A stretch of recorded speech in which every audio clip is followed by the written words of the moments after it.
Hey, it's Alan, and I just wanted to let you know that you can now listen to the ongoing history of new music early and ad-free on Amazon Music, included with Prime.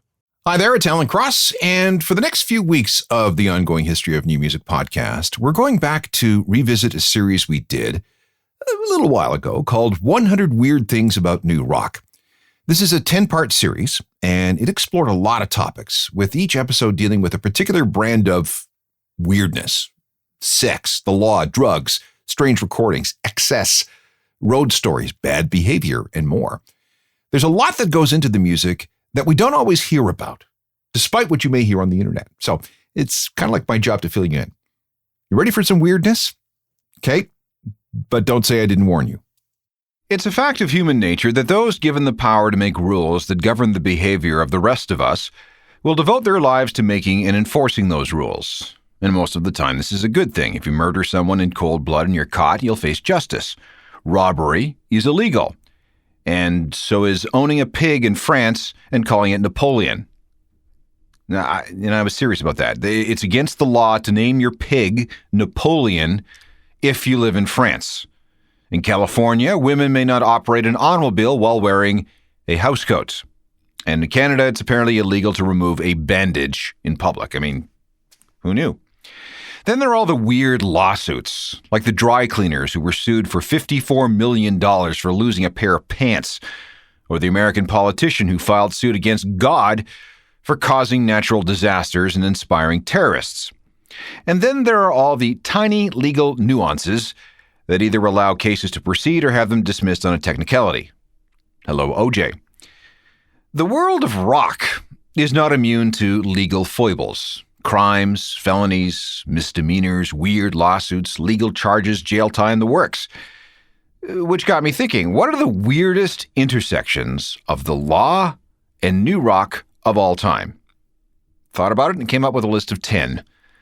This is 100 Weird Things About New Rock Part 7. 10 stories from the legal files. This is the Ongoing History of New Music podcast with Alan Cross. Welcome again, I'm Alan Cross, and this show is all about new rock and the law. I have 10 weird legal issues. Now, musicians, for the most part, are no different from the rest of us. Sometimes they get crazy or stupid and break the law, and in most cases they end up having to pay for their mistakes. It used to be that these incidents were glossed over and hushed up or underreported in the press. But of course, in the age of the internet, we tend to hear everything right away. Well, most everything. Let's start slow. I have this simple nuisance lawsuit that was filed against U2 by a French fan named Mohamed Fofana. On July the 14th of 1994, Mr. Fofana attended a show on the Zooropa Tour at Stade Velodrome in Marseille. He was one of 55,000 people at the gig. 4 years later, this would be September of 1997, Mr. Fofana was in court, battling U2 with a lawsuit. He claimed that he had lost 75% of his hearing in his left ear and 49% of his hearing in his right ear after security guards roughly dragged him into a restricted area right next to a speaker tower. And the resulting exposure to the loud music damaged his hearing. Now, U2's story was that this guy snuck around a security fence into this restricted area on his own. Therefore, standing too close to the speakers was his own choice, and thus his own fault that he damaged his ears. Now, whatever the truth, the fact of the matter was that the promoter didn't have any warning signs posted, signs that might have said something like, "Standing too close to a 100,000-watt speaker system in the middle of a concert may damage your hearing." Nice technicality. This was enough for the judge. Ruling in favor of Mr. Mohammed, he was awarded the equivalent of $34,000.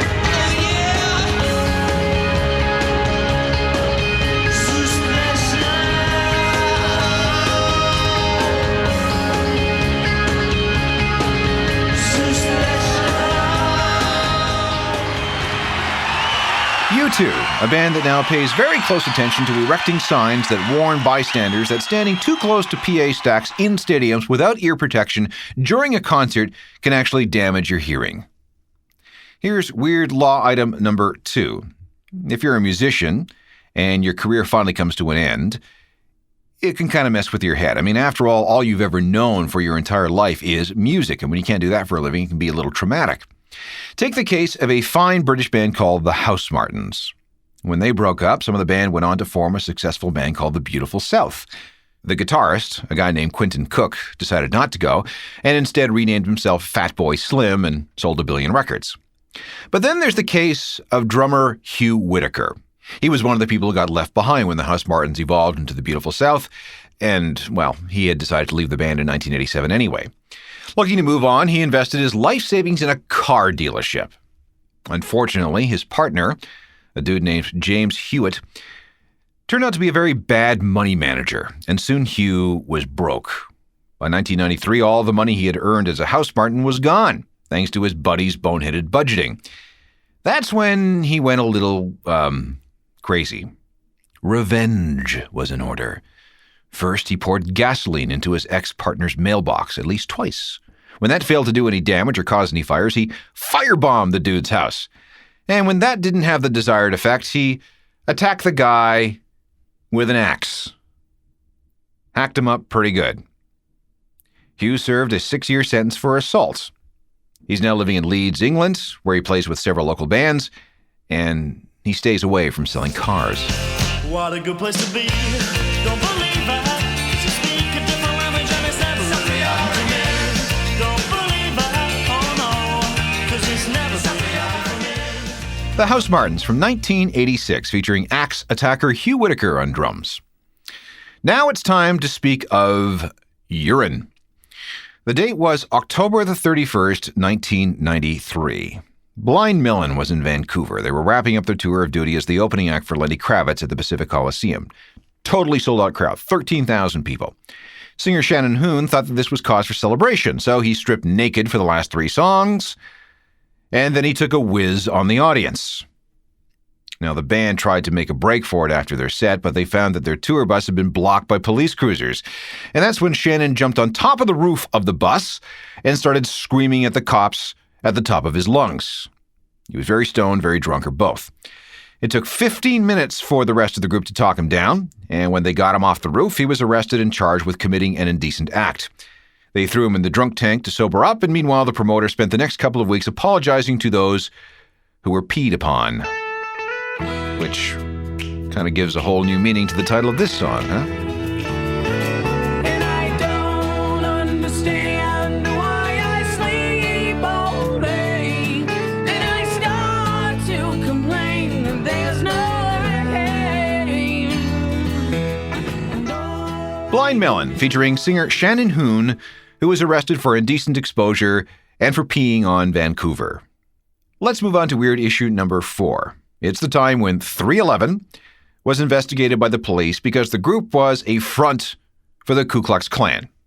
This was 1993. Rumors began to circulate that 311 was actually code for KKK. Well, why would that be? Well, K is the 11th letter of the alphabet, and 3 times K equals KKK. If you spent any time in prison, you may have noticed some 311 tattoos. The dudes are often very Caucasian, tend to shave their heads, and wear swastikas. At one point, 311 t-shirts were banned in high schools around the band's hometown of Omaha, Nebraska because of this rumor. They were investigated by the police.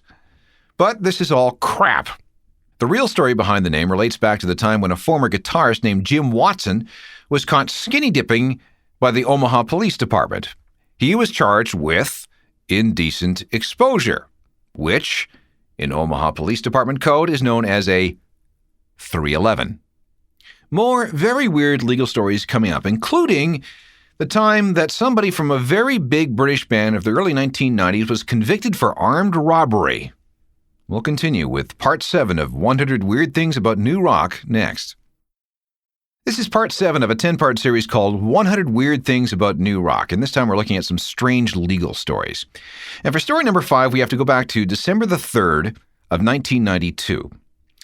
The Charlatans UK had just returned from a very successful tour of Japan, and keyboardist Rob Collins was spending a few days catching up with his buddies. Rob drove over to see an old schoolmate named Michael Whitehouse, and the two of them went for a couple of pints. At about 9:15 that night, Michael asked Rob to pull up in front of a liquor store so he could pick up something more to drink. Rob was driving the car that night. And while Rob waited in the car, Michael went into the store. After a few minutes, there was this bang, and Michael comes running back to the car. Rob wasn't really sure what happened, but when Michael said, "Drive, drive," he did. There were witnesses, and someone managed to get Rob's license plate number. And about 3 hours later, cops showed up. Rob was arrested and taken into custody. He spent 5 days in lockup, and during that time, his buddy Michael confessed to armed robbery. And then Rob began to talk. Turns out that Michael had robbed the liquor store just so he could impress his friend, the rock star. The original charges were armed robbery and possession of a firearm, and together that meant up to 5 years in prison. Fortunately, though, Rob had a good lawyer. He got the charges reduced to assisting an offender after a crime. Rob was released on £25,000 bail, which was posted by his dad, and his passport was confiscated. And when the trial finished up on September the 21st of 1993, Michael was sentenced to 4 years in prison. And for his part, Rob was given 8 months. Rob spent most of his time in a 9 by 9 foot cell at Redditch Open Prison. He was known as prisoner RD 1533. And he remembers one occasion in the shower where one fellow inmate kept staring at him while humming the melody to this song, which is creepy.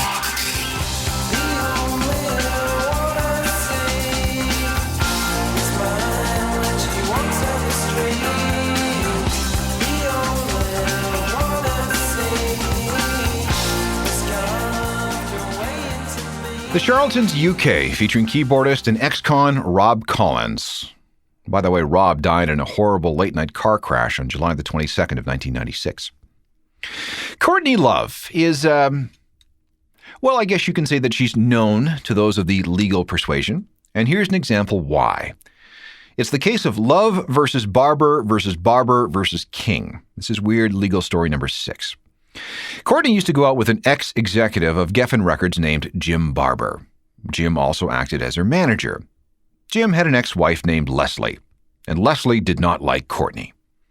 On December the 15th of 2000, a lawsuit was filed in Los Angeles Superior Court by a lawyer named Martin Singer, alleging that Leslie Barber was, quote, on a mission to destroy Courtney Love. The suit alleges a 20-month stalking campaign, which began with the following threat. You're a bitch, and I'm going to get you. Allegedly, Leslie's plans to get Courtney included an intent to plant cocaine at Courtney's house and then to presumably tip off the police. There were various incidents of harassment and trespassing, and there was an attempt to run down Courtney with a late model Volvo. This is one of the better parts of the story. Back in 2000, Courtney was still doing a lot of acting. She had been signed to appear in a John Carpenter movie called Ghosts of Mars. But then she had to drop out. The story was that she had injured her ankle while working out in the gym. But when this lawsuit was made public, the story changed. It alleges that on June 4th, 2000, outside of Courtney's LA home, Leslie Barber deliberately drove her car, the aforementioned late model Volvo, at Courtney with the intent to cause grievous bodily harm. Courtney was able to get out of the way, but the car apparently ran over her foot, causing the injury, necessitating her withdrawal from the John Carpenter film. The lawsuit stated that due to the outrageous behavior of Barber, Love has endured highly unpleasant mental reactions such as fright, sleepless nights, embarrassment, anger, chagrin, disappointment, and or worry. The suit asked for $1 million for the harassment claims and an additional $500,000 for lost income from the movie. The suit was for assault, battery, trespass to land, conversion, intentional infliction of emotional distress, invasion of privacy, civil conspiracy, prima facie tort, and harassment. Now, this suit between Courtney and Leslie was later settled, but that was not the end of it. In October of 2003, cops were called to Jim Barber's house because someone was trying to break in, and they found Courtney, who was very stoned on OxyContin, trying to break a window and trying to get into the house. Barber didn't press charges, but Courtney was arrested on drug charges. A judge later ordered her into rehab. Courtney and Jim broke up, but we're still not done. On the morning of April the 25th, 2004, Courtney showed up at Jim's house to find a woman named Kristen King sitting on the couch. Kristen sang for an LA band called King, and she hung around with Hold guitarist Eric Erlandson. Now, Courtney had never met Kristen before, but seeing that she had been sleeping on her ex-boyfriend's couch, well, she just assumed the worst. And Courtney, being Courtney, pulled Kristen's hair, scratched her arms, backhanded her in the face, breaking a tooth, tweaked her breasts, leaving some bruises, threw a lit candle at her, and finally cracked Kristen on the head with a bottle of liquor. Then Courtney left, allegedly with his parting shot. "Who will believe you? I'll say you were never here. Who will be your witness?"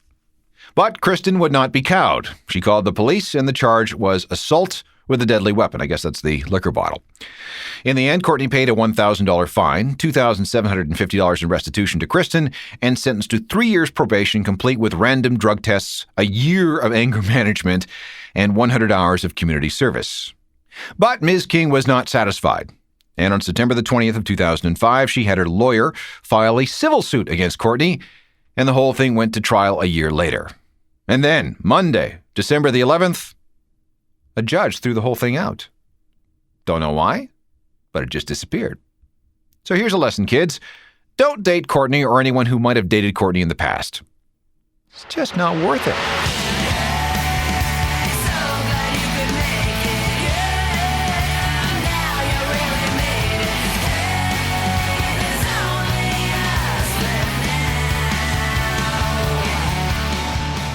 Hole, featuring the very scary Courtney Love.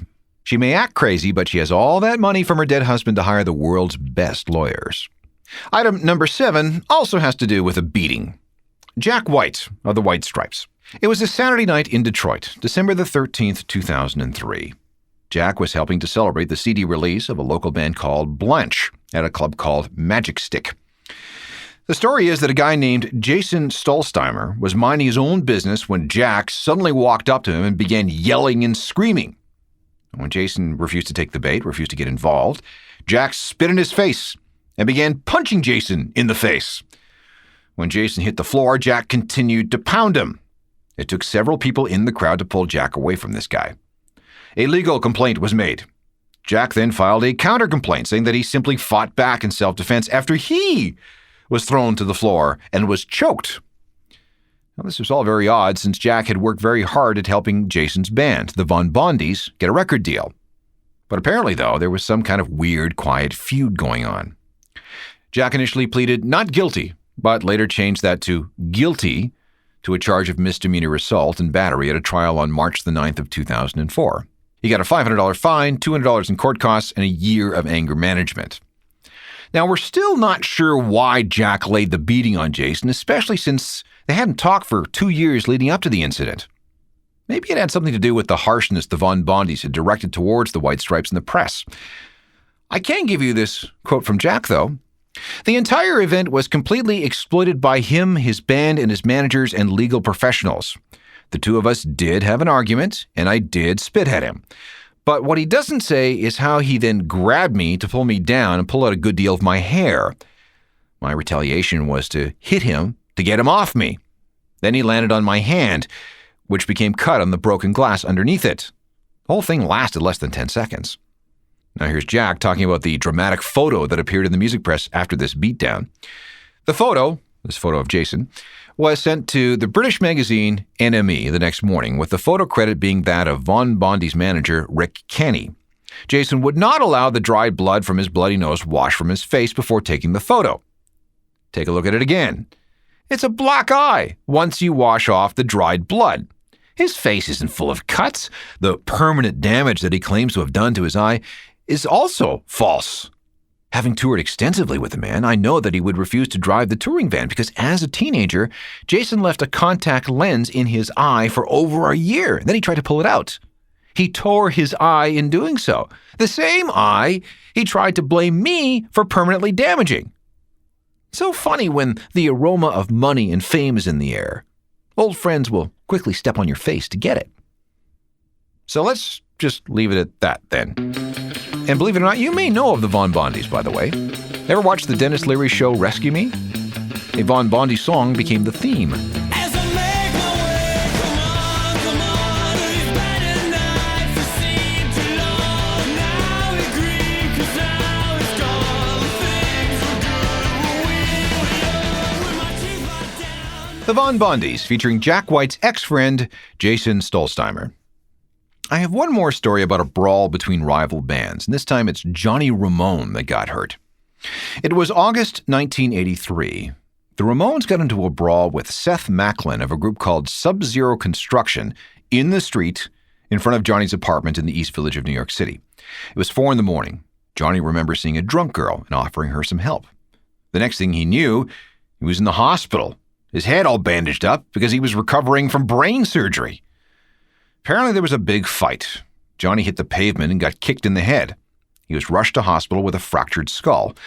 Meanwhile, Seth was arrested and charged. Now, Johnny recovered, but there were long-term implications. After this incident, Johnny didn't trust doctors as much and tended to stay away from them as much as he possibly could.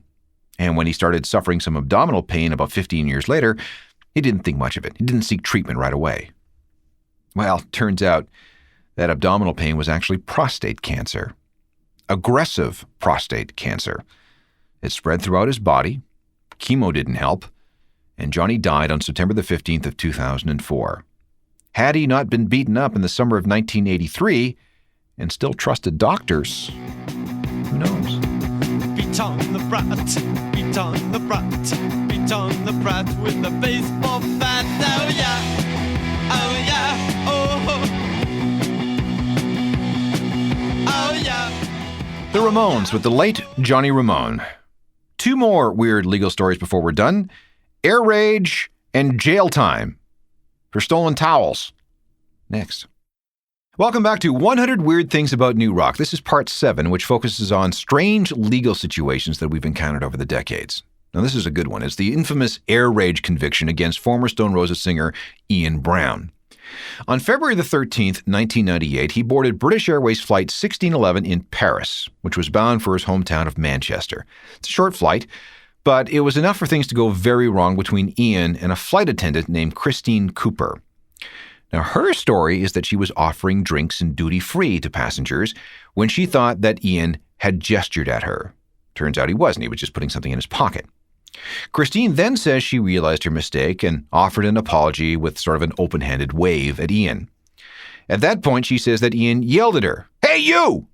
and told her not to wave at him or he'd chop her hands off. Now, she apologized, but then she says the abuse from Ian kept on coming. Captain Drake, who was piloting the aircraft, came out of the cockpit to see what was going on. And Ian allegedly repeated his threats to the captain. And later, or so the story goes, Ian left his seat and banged on the cockpit door for 20 or 30 seconds as the plane descended into Manchester. When the plane landed, Ian was arrested and charged with air rage. When the whole thing went to court in October of 1998, Ian insisted that the airline story was not how things went, and that any remarks he made were strictly made as a joke. And he also denied banging on the cockpit door. But his defense fell on deaf ears. The sentence? Well, on October 23rd, 1998, he was sentenced to 4 months at the notorious Strangeways prison. To this day, though, Ian and his friends and supporters maintain that he was set up as an example and did not deserve to be sent to jail. Ian later claimed that he was a victim of racism. Okay, here's how he explains that. I was flying back with 4 black friends, 2 Asians, and a couple of white kids, and our stewardess was not best pleased. She was obviously used to white middle-class kids with suits and ties.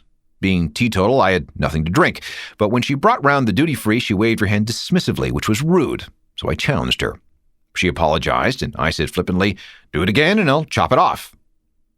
There was a genuine air rage incident in Spain before my court date, which put the subject in the news. They wanted to make an example of me. I was a free advertisement for British Airways, which they needed to show were enforcing the new laws.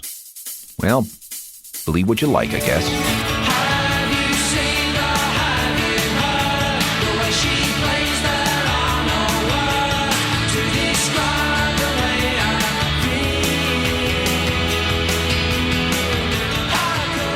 feel. The Stone Roses, featuring singer and convicted air rager Ian Brown. Okay, one more, and it has to do with some towels. June 11th, 1977, Joe Strummer and Topper Headon of The Clash were in Newcastle. But then the very next night, they were thrown in jail on robbery charges. Joe and Topper were accused of stealing a pillowcase and some towels from a Holiday Inn. They were supposed to have appeared in court to answer the charges back in May of 77, but they decided not to show up. I mean, it's a pillowcase and some towels. Well, judges hate it when you do things like that. I mean, not show up in court. In the end, they were fined 100 pounds. Well, how badass is that? I mean, the Clash. They were arrested for stealing a pillowcase. Police and thieves in the street. Oh yeah. Scaring the nation with their guns and ammunition.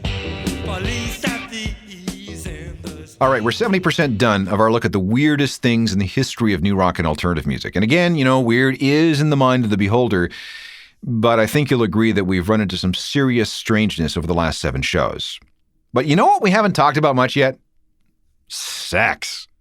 Oh, there's got to be some weird sex stories, right? Oh, yes, there is. And we'll go through 10 of the best on the next show. Technical Productions by Rob Johnston. I'm Alan Cross. You've been listening to the Ongoing History of New Music podcast with Alan Cross. Subscribe to the podcast through iTunes, Google Play, Stitcher, Spotify, and everywhere you find your favorite podcasts.